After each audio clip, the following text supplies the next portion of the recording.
Hey, good morning, everybody. Good morning. Thank you for that. Thank you. Lovely to be with you. Go ahead, sit down. I'm probably not that great. Wait till the end of the sermon, and you can decide for yourself. It's fun to be here with you guys. Even super fun to be with the 9 a.m. service. That was a 6 a.m. service, my time back home. So that's why we're probably not going to post that sermon. We'll post this one. My thoughts will be so much more cogent and spirit-filled by this point. So thank you for having me all the way out from Oregon. It is a pleasure being here. I can't tell you how much I enjoy not just coming here to speak, but getting even to spend a little bit of time with Pastor Reggie. You guys, I'm sure you know how blessed you are as a church, but I just wanted to give a shout out to them. When you do get to travel and you get to meet a lot of pastors, and you just, unfortunately, and maybe you think this is unfair, but they're just not all equal and not the same. And there's a lot of pastors I meet with, and we even had dinner last night. One of the things that struck me about it is I went back to my hotel and I was just pondering, I have a lot of dinners with a lot of people. Most pastors, they want to talk strategy and they want to talk ministry technique and they want to talk about the cool new things they're learning or the cultural trends that they're applying into their contextual thinking about their vision statements or whatever it is. That's all super fun. I love doing that. But most of our conversation was just about our kids and our wife and like how we're loving them and how we're like struggles, challenges, and vision that we have, in the future for that, and balancing our work life to make sure that it's just such a rare thing to have a pastor that is not only incredibly gifted, incredibly talented, and anointed by God, but that loves his family so well, loves you guys deeply so well. Character's the stuff. You can get degrees, trust me. You can go get degrees from schools, but character is a whole different thing. So it is really fun to be around humble people like Bomi and Reggie. And so it's fun to be with you guys and to be around the community that they shepherd as well. And so I come from Oregon. I've been married 22 years now to my wife, Hannah. I know, you're probably doing the math in your head. We got married around 7 or 8 years old. So if you're trying to figure that one out, just think that one through. And we have 4 kids now. That is the fruit of our marriage so far. We've created 4 humans. And our oldest is in college now. He's 19 years old. And I know. Do you know how expensive that stupid place is? It's just dumb these days. What are they even doing there? Like,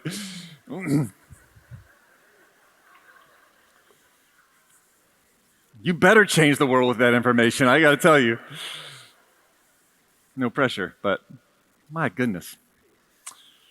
And then I got a 17-year-old and a 15-year-old, both in high school. And then those all 3 are boys. My youngest is my daughter, Campbell. She's just graduating 5th grade and headed into 6th. So we're officially done with the elementary school years in our home.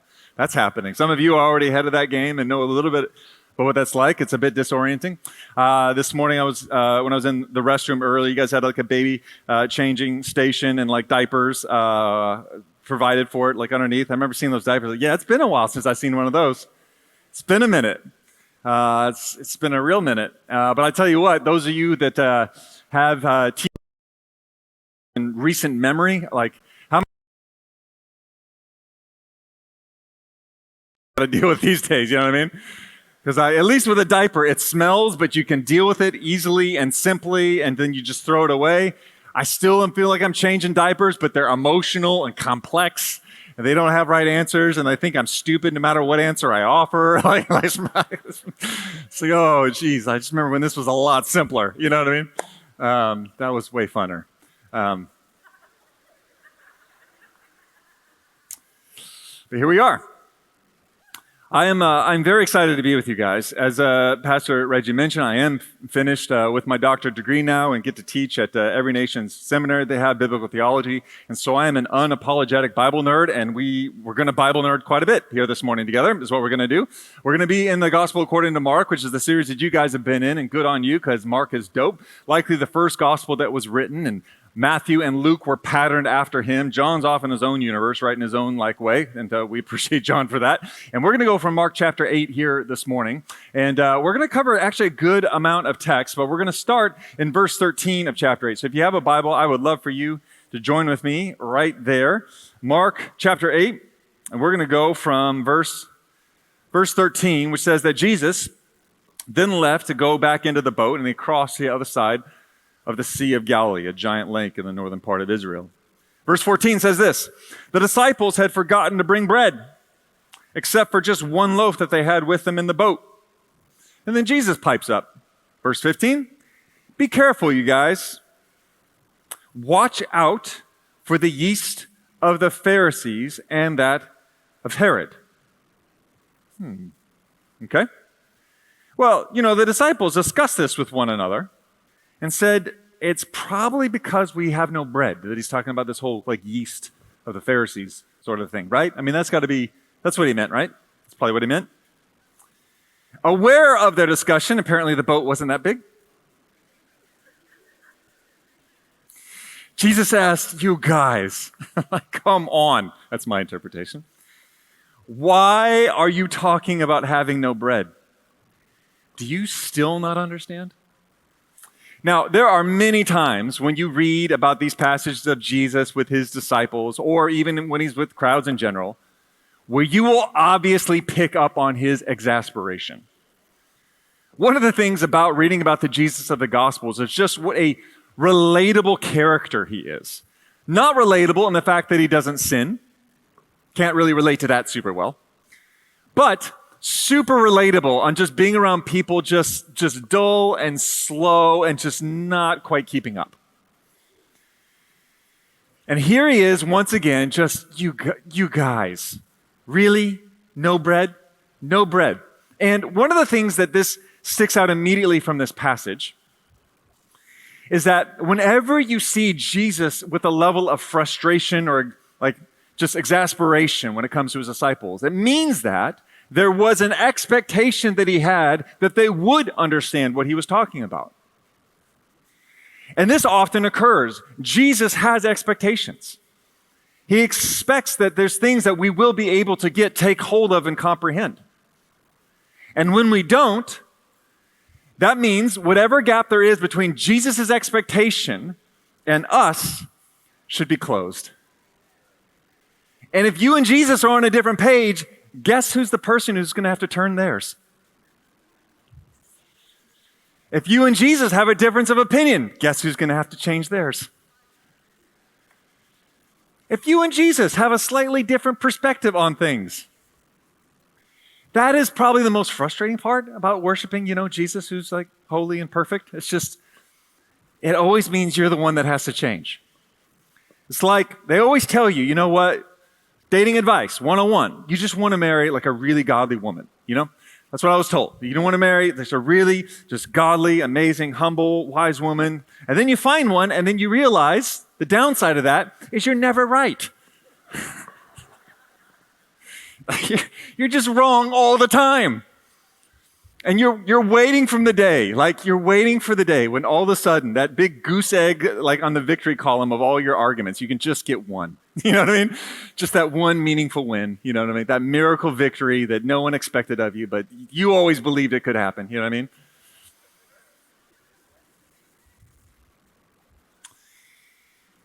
But with Jesus, I'm still goose egg. His expectation is that his disciples would understand what he's talking about here. And our question, maybe to start with here this morning, is, well, what is he talking about here? What is going on? And to do that, I actually want to look back and just retrace some of Jesus' steps that he's had with his disciples, to see all the events that has led up to this moment, to help us catch into something that is actually quite important. Because there are many things that Jesus says, many teachings and parables that he gives, and they are all important. I can't say that they're not important or that Jesus wastes his words, for crying out loud. Heaven forbid. No, that is not a thing. However, one thing that we can say here is that what Jesus does tell them is that he warns them against the yeast of the Pharisees and that of Herod. This is a warning. And how many of you know when Jesus gives a warning, it's good to listen to? When you don't listen to warnings, typically really bad things happen. I remember one time when I just had my driver's permit, and I was learning to drive, and I was cruising with, I think it was my mom at the time, and I just, when you're 15 years old, how you know everything? You know that? You're the blessing in your household, blessing your parents and all the rest, because you're the one that actually knows it all. It's really helpful, I found. I've had all these teenagers in my home. It's just such a blessing to have someone that just knows the answer to all things at all times, just the purveyor of all knowledge. It's just, I can't believe how God would bless us so miraculously, It's better than Google. It's just awesome.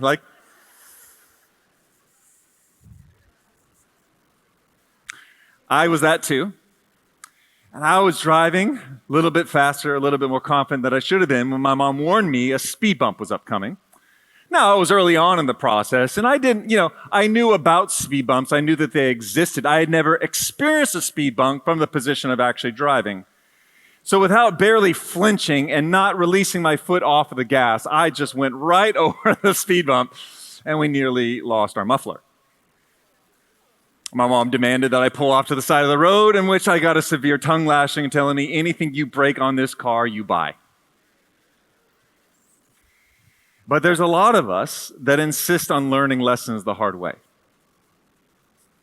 But when Jesus gives warnings, it's his grace to you to say, hey, there's another way, not quite so hard. It's called, listening to me. And one of the beautiful things about the Bible is you can either look at it and have a few comedic moments looking at all just the absolute buffoonery that exists in many of its characters. Or you can say, hey, they is like me. I'm not that much different than them. And if their human experience led them to make these decisions, hey, you know what's possible? I could learn from their mistakes rather than my own. That's a thing. That's totally a thing. I could actually heed a warning and benefit from it and not have to suffer the consequences of just driving right over whatever speed bump Jesus is trying to warn us of. So what is this warning? Because apparently to Jesus, it's a very big deal. Otherwise, he wouldn't have phrased it all as a warning. So let's just look back and to see where they've been, to see where this warning or where this language of the yeast of the Pharisees and Herod would have even come from in the first place. And when we zoom back just a little bit, you go back into chapter 7, starting in verse 31, and you see Jesus healing a deaf man. There's a deaf man who's brought to him that he brings aside. Jesus put his fingers into the man's ears, and then he spits and touches the man's tongue. I know, it's only going to get weirder from here, so just buckle up. He looked up to heaven and he said, be opened, and his ears were opened. And then his tongue was loose and he could speak. So Jesus has this amazing moment. Now, I know that many of us, on our miracle request, would prefer it be done without the use of another person's saliva, granted. All the germaphobes in the room are like, I love you, Jesus, but that could be the deal breaker for me. But, fair enough. I think if there's any germs to not be afraid of, I would just suggest to you. But Jesus heals a deaf man. A man who cannot hear is given hearing powerfully by Jesus himself. He moves on immediately from that moment, and then another famous moment of Jesus comes up, of the feeding of the 4,000. A large crowd has been following him, sitting with him for a number of days, and they're without resources or supplies of their own, so Jesus has deep compassion on them and tells his disciples to feed everybody. They only have a small amount of fish and loaves. Jesus takes that small amount of fish and loaves that they do have, multiplies it so that everyone has enough to eat. And even after everyone has enough to eat, there's basketfuls of bread that is left over. An incredible miracle. Now, this isn't the first time Jesus has done something like this. There's also something known as the feeding of the 5,000. That happened when Jesus was in largely Jewish territory with a largely Jewish audience. This is happening in a largely Gentile territory with a Gentile audience. Same miracle, different crowd. And the idea that God would not show favoritism to Jew or to Gentile, but actually demonstrate a grace this powerful is remarkable. You would think the disciples, having once seen a similar scenario, would have faith and trust that Jesus would do something like this, but you would be wrong. Even having seen Jesus do something like this before, they still struggled. But notice who struggled even more than the disciples, and it's specifically mentioned here in verse 11 of chapter 7. The Pharisees then came to Jesus and began to question him and test him. They asked him for a sign from heaven. And then Jesus sighed deeply. That is the most relatable verse I think I've ever read. Facepalm. He says, you know that sigh? Parents, you know that sigh, don't you? You know what that sigh is like. Mm-hmm. You know that sigh a little bit. Mm-hmm. Teenagers, you know everything. So you know, when your parents are just totally obtuse and just don't see things the way they should actually be. Just, yep, it's that. Jesus sighs heavily. And then says this, Why does this generation ask for a sign? Truly I tell you, no sign will be given to it. None. And then he left. And this is where you pick up on our story, where he gets in the boat, heads to the other side of the lake, and has this conversation with his disciples in which he tells them, watch out for the yeast of the Pharisees and the yeast of Herod. So what has been building up all this time? Well, Jesus heals a deaf man, then he feeds 4,000 people, and then he has a confrontation with the Pharisees. And the confrontation with the Pharisees, where they're trying to test him, is their demand of a sign, which is only slightly ironic, given the sign they were just around. How about feeding 4,000 people with a couple small little, loaves and some fish? How about that? But here's the deal. There is something going on with the Pharisees, something going on with them, preventing them from seeing the signs they demand to see. I don't know if you've ever gotten to that mode before. Unfortunately, I've been there many times. I wish I could say this is all that happened before I met Jesus in my life, but unfortunately it's happened many times subsequently. When either out of incredible anxiety or fear or panic or whatever sort of emotional condition is going on inside of me, I start making demands of God to show up and do something, to prove his character to me, or to prove his love to me, or to prove his presence to me, or to do something to supply something that I need right here and right now. And if I don't get it, nothing will be okay ever again. And what's so interesting to me is that Jesus is generously demonstrating sign after sign after sign after sign. Healings, miracles, even resurrections, multiplying food all over the place. And yet when when someone demands him to give a sign, he says no. Is there a difference between expectation and entitlement? Please say yes.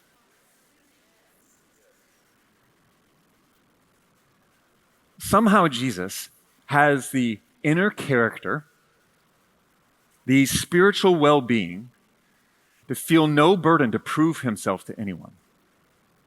So confident in who he is as well as his calling that he will generously pour it out to anyone, believing or unbelieving, caring for him or could care less about him. I mean, in a crowd of 4,000 people, you thought they were all thumbs up for Jesus, and yet Jesus fed all of them. He didn't hand out a survey beforehand and say, check the box, do you like me or don't you like me? And that's going to determine your menu choices for the afternoon. He pours his grace on the righteous and the unrighteous. He demonstrates who he is and the abundance of his kingdom to all that are in his proximity. And yet the moment it is demanded of him, no, that's not how this works. Jesus is doing something different. Namely, he's coming as the true and proper king of heaven and earth. And when you're a king and you come to generously demonstrate yourself to these people, and you come to even demonstrate your heart and your abilities by blessing and healing and restoring and providing, it's a whole different thing within our hearts. We presume that we have authority over him and that he's just our little, he's our little toy that we get to play with, or our vending machine. And if we put in the right coins, we should expect the right things out of him. And whenever it comes to a moment where who gets to sit on the throne of our hearts is challenged, Jesus won't back off. He'll sit from his throne and bless you, but he will not allow you to sit on the throne and demand him to do it. And the kindness and mercy of God to not permit you to be deluded into your own lordship is a severe mercy. I was with some good friends recently on a prayer retreat, spiritual retreat, in which we're all kind of spill our guts, the good, bad, and the ugly. And we all kind of had this collective moment as we were talking about a lot of painful things we were walking through. And one of my friends in particular, severe just health issues for himself and his family. And it's just been one after the other and after the other and after the other. And he made the comment, it's all I want to do is just advance. But every time I just feel like I can finally step forward and all these great plans that I've made, it's like all these health things come and just knock me back time and time again. And the one conclusion we seem to come to was just the severe mercy of Jesus to prevent you from executing your own plans in your own timing in your own way. And you feel like this sickness is just a thing that he should just take away from you so that you can get about the business of serving him better. And it just became this heavy moment in the room, realizing that trusting Jesus was not just about achieving things for Jesus. It was about walking with Jesus no matter what comes our way.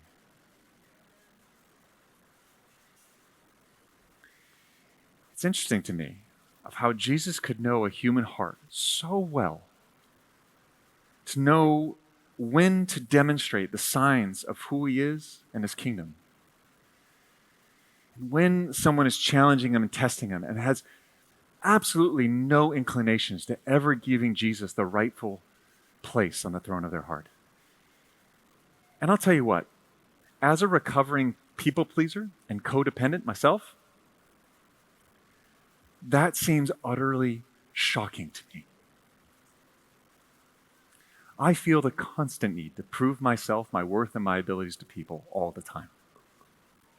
I'm desperate to be liked. If I'm being honest, I'm recovering. I'm getting more comfortable with it. Preaching Jesus for 20 years will knock a lot of it out of you real quick.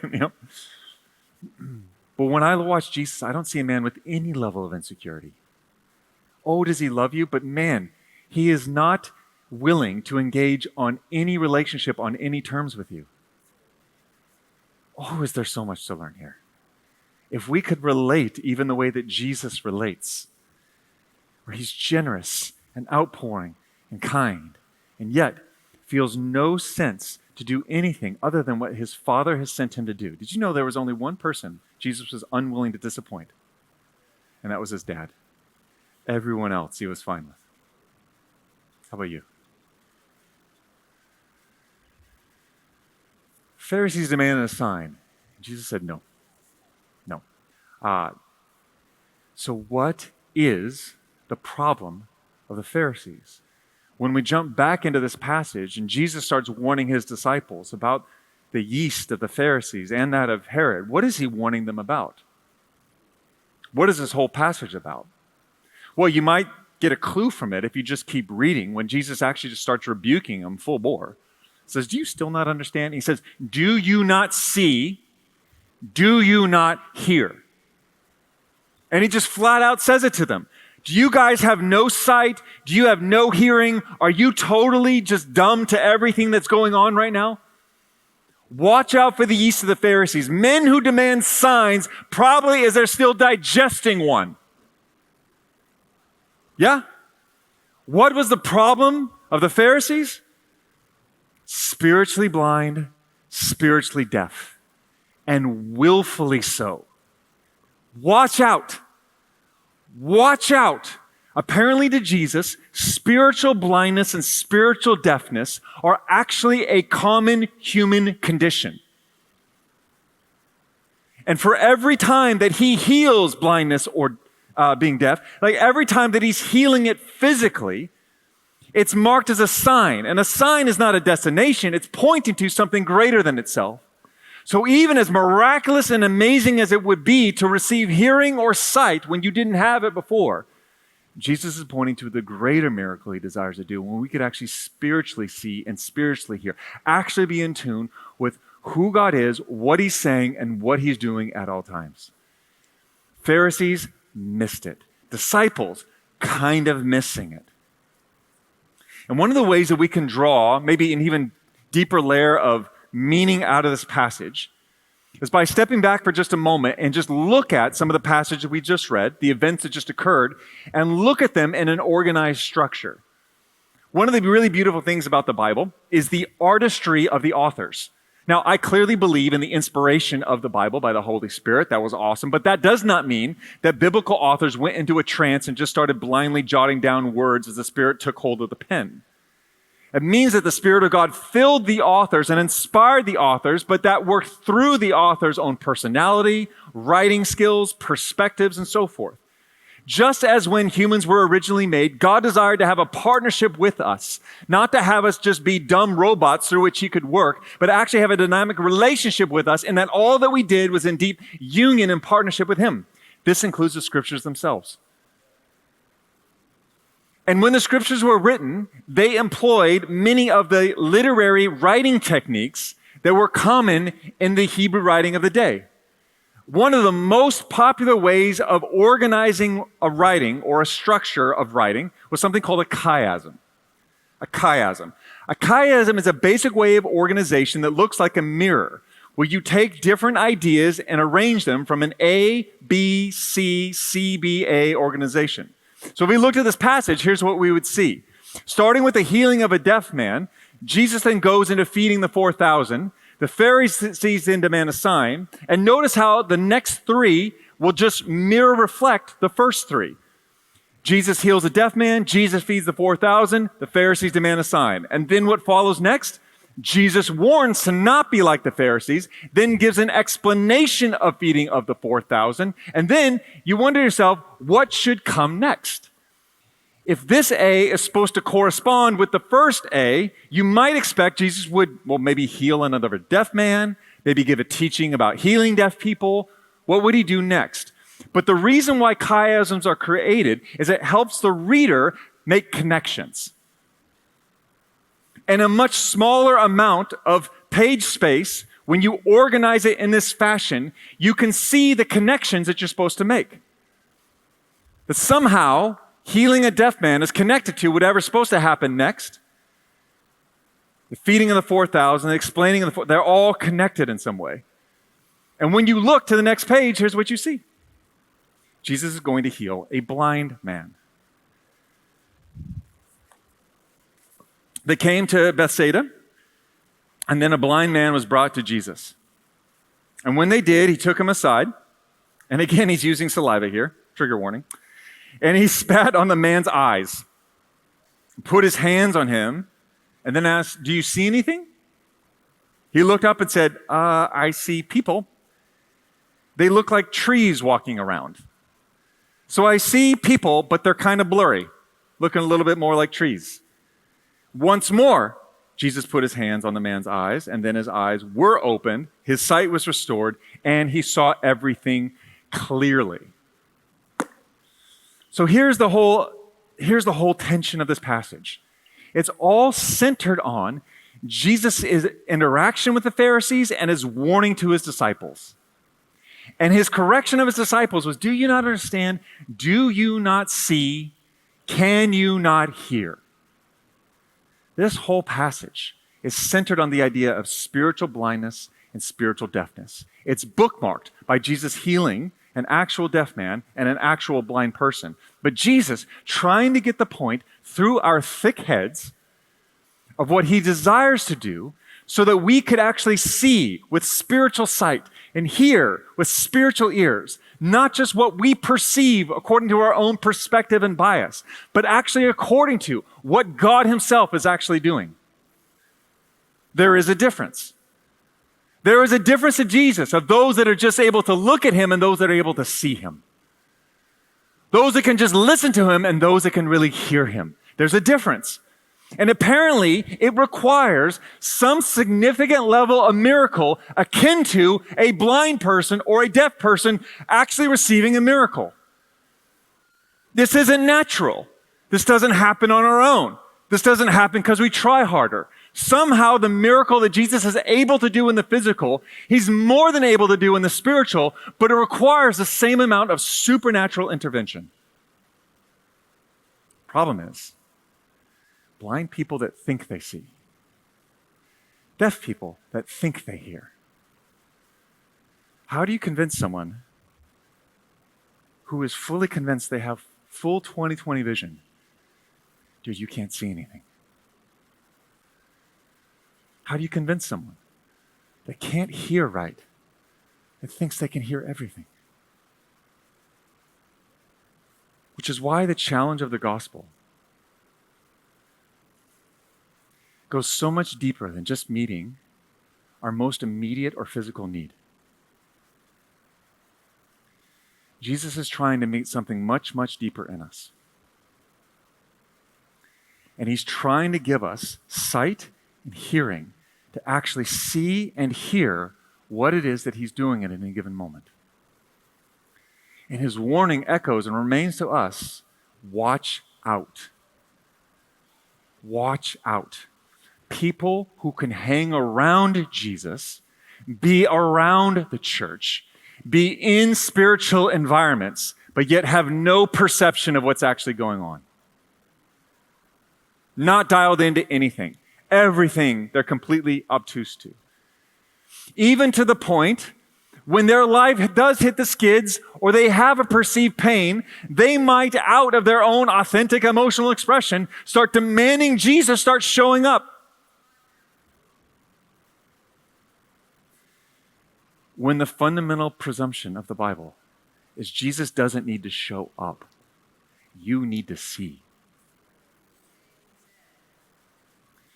Jesus, it said of him in the Gospel of John that Jesus only ever did what he saw his Father doing, only ever said what he heard his Father saying.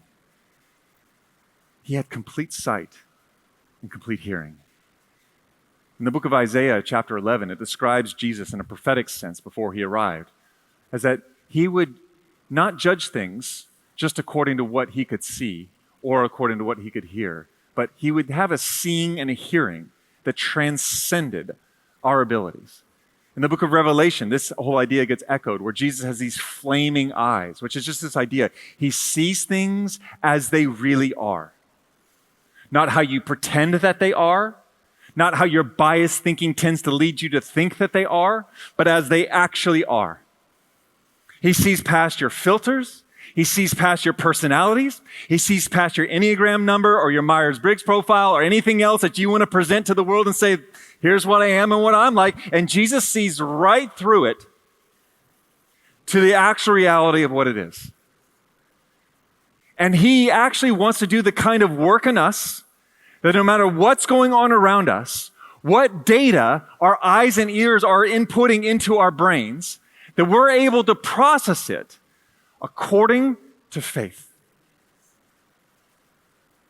Because the idea that faith is blind is not biblical. Some people see the idea that we're not called to walk by sight, but according to faith. We don't walk by sight, we walk by faith. But faith is not blind. Faith just has a different kind of sight.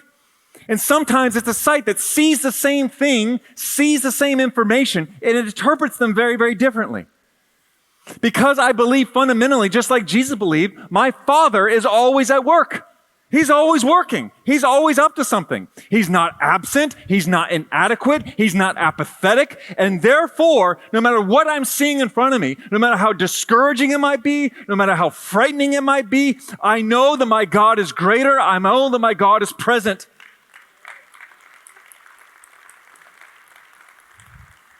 And that means something different. It means I see things different. It means I hear things differently.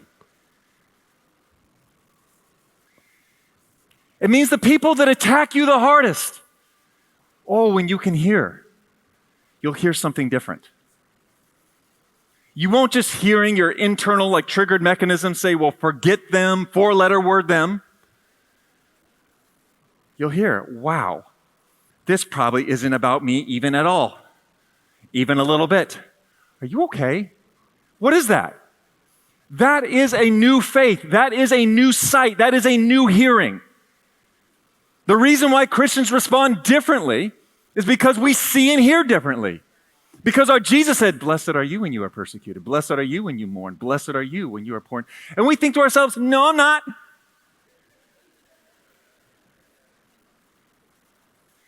But faith says I am. Faith says I am. And so I see things differently.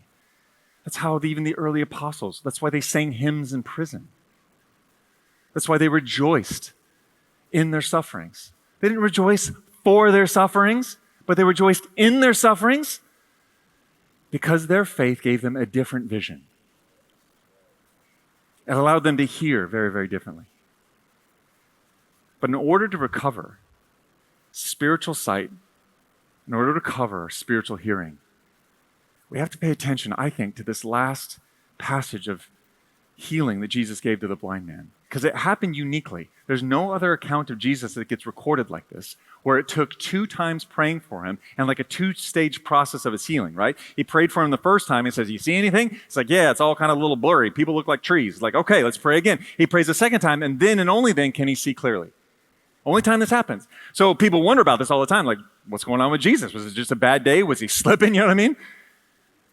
Is this how prayer works? You know what I mean? Is it kind of like, sometimes, you just do a half prayer and then sometimes you get the full prayer? Like, no, I think there's something more going on. Remember at the center of all of this was Jesus' warning to his disciples about the spiritual blindness of the Pharisees. That apparently, as they're on the boat, debating about how much bread they have a little bit too. And so the disciples that aren't completely blind, they're following Jesus, for crying out loud. They're disciples of Jesus. But are they not like when the blind man could see the blurry trees? They see, they don't see all the way yet. They see Jesus. They believe in Jesus. You read just a little bit further, they're about to confess Jesus as the Messiah and get the title right. But what's going to happen when Jesus is hung on the cross fulfilling his messianic calling? They're not going to see what's going on. They're going to see that as defeat and humiliation rather than the victory of Almighty God.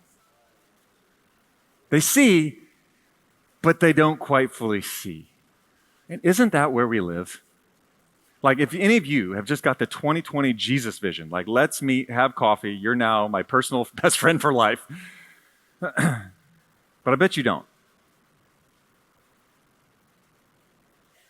But does Jesus want to take us from that in-between place where maybe he's given you some sight to greater sight? Yes, he does.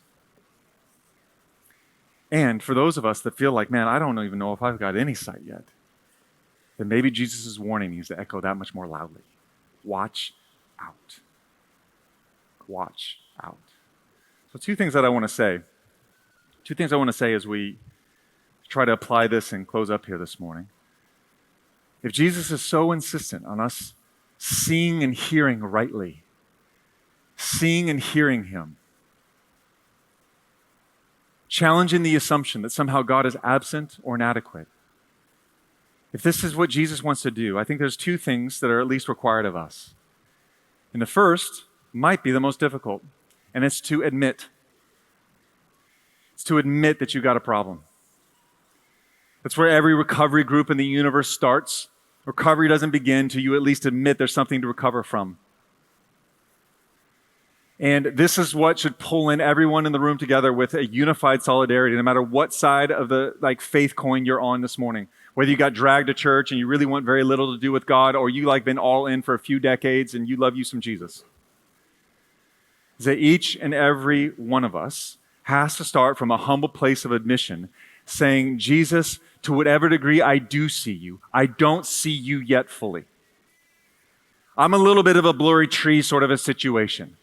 And maybe my trees have a little bit more resolution than the person next to me, and maybe it's a little bit less, but the reality is we're all in the same boat because we're all a little bit blurry.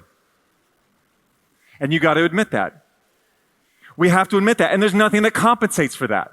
Like, you can't work your way around that. You can't just take your blurry vision and just assume if you get really busy for Jesus that'll fix it. Unless you see clearly, it'll be impossible to know him clearly and to be able to live for him rightly.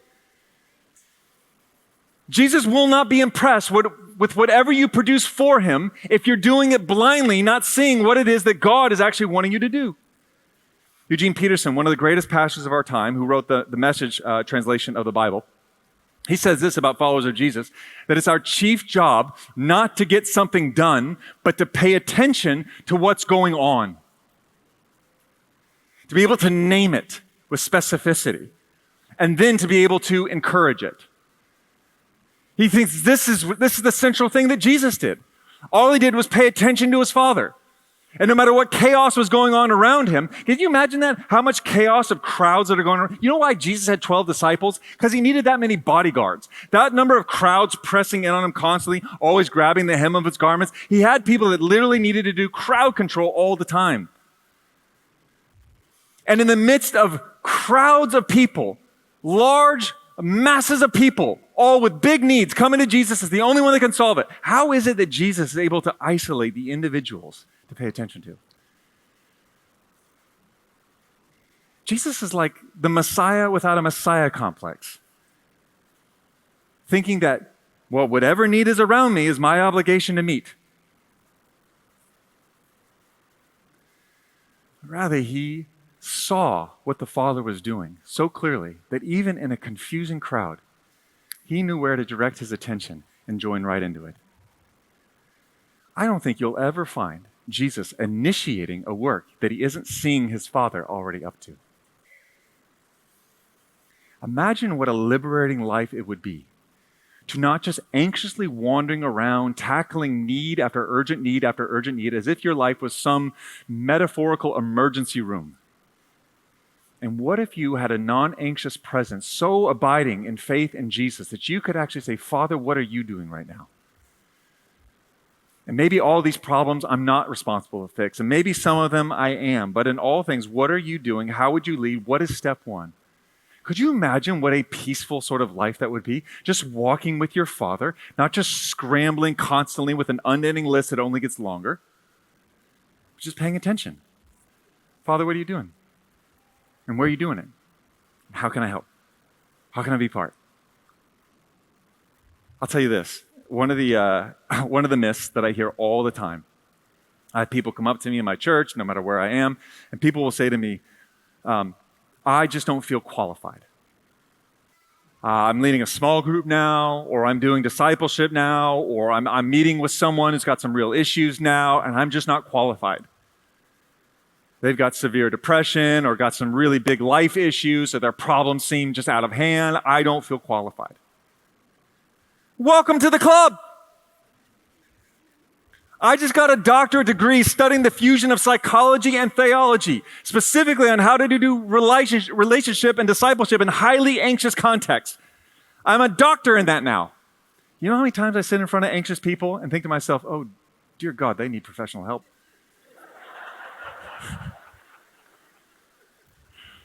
All the time.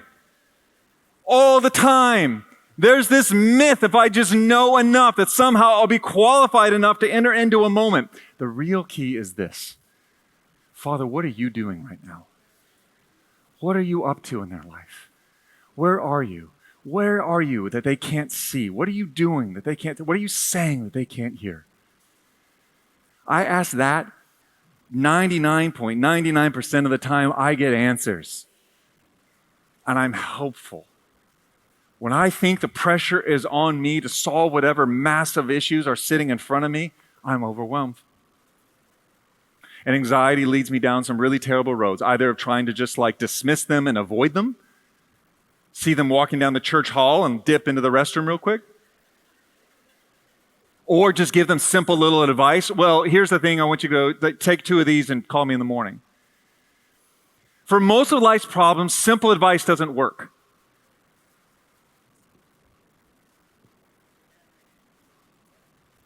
For most of life's problems, it requires a wisdom from on high that you can't just read about in a book. You're going to have to receive from sitting in the presence of God and allowing Him to open your eyes and your ears to all that He's doing. You think you're any less qualified than me or Pastor Reggie or Pastor Bowman? Only if you think you have a lesser Holy Spirit in you. Or maybe your vision's a little blurrier. But I got good news. Jesus heals that. And He gives sight to the blind. He gives sight to the blind. So if you will just admit, Jesus, I need more vision. I don't see you. I have a lot of people come to me like, I just, following God for a while. I don't feel very close to Him anymore. Well, here's some quick advice. Only one of you moved.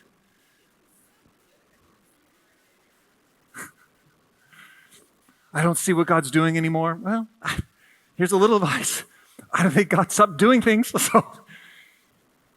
So maybe if we just admit, Father, I need help to see. And then we commit. And how do you actually commit to seeing? How do you actually commit to hearing? Well, I think there's a couple of things that the Pharisees and the disciples that tell us.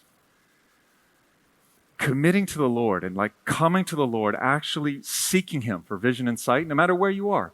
Maybe you're not even a Christian in this room. Maybe you've been a Christian a long time, but if you're just wanting to go from wherever you are to greater clarity. The Pharisees just had pride. Good old-fashioned. And their own biases didn't allow them to see what God was doing, even though it was right in front of their face, even though that they were holding a miraculous sign and consuming it probably with the rest of the crowd.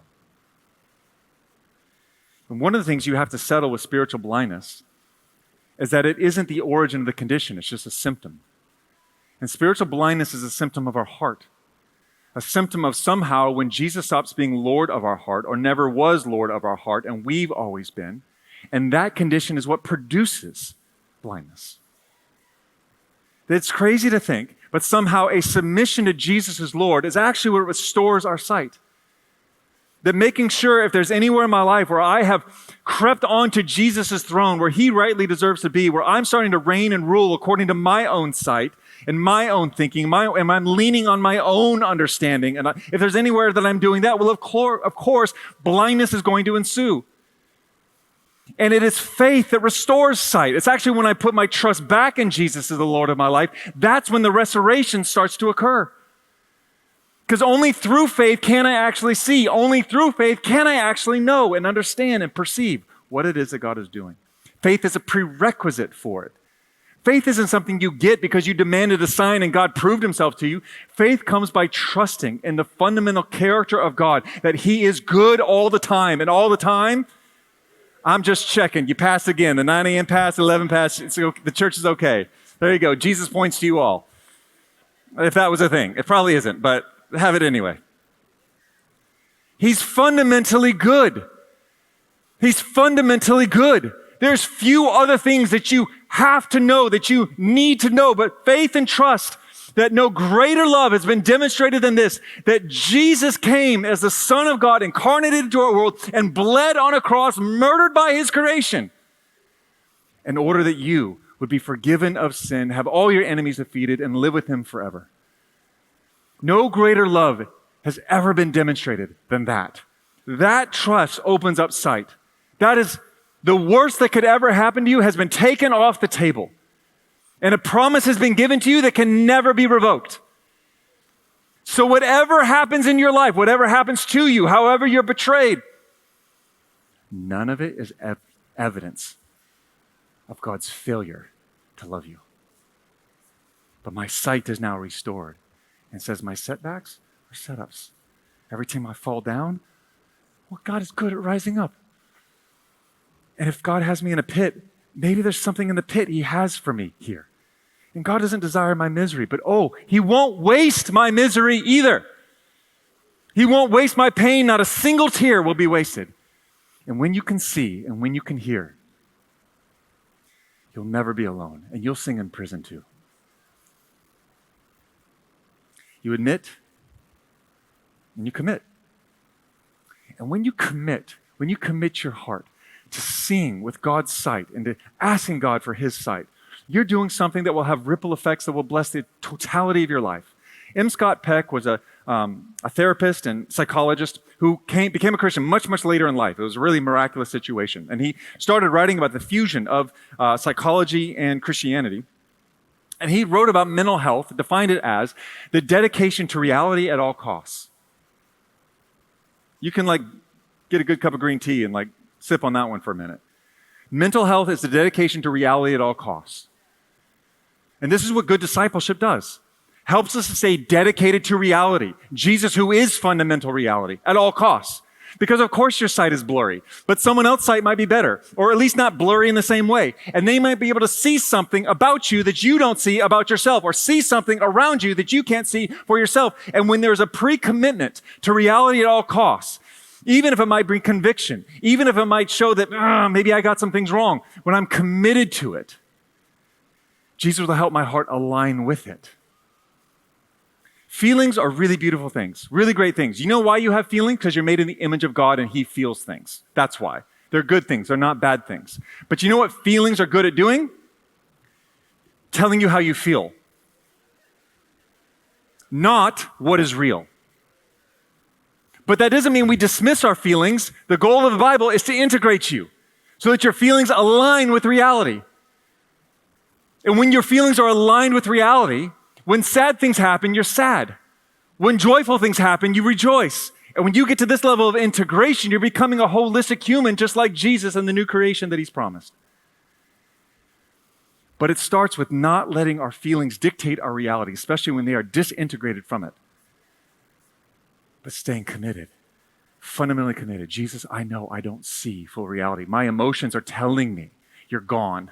You don't care. My emotions are telling me I'm going to lose. I'm a failure. I'm hearing my emotions tell me all these things, but I'm 100% committed to reality at all costs. And if I need other people to speak that into me, that's what I'll do. One of the best things a disciple, one of my spiritual fathers ever did for me, I just thought I was having a complaining session with him. He was having a discipleship session with me. And I was complaining. At the time, I was complaining about my marriage and my kids and my job, the trifecta. The holy trinity of my problems. I just said, it's just so hard.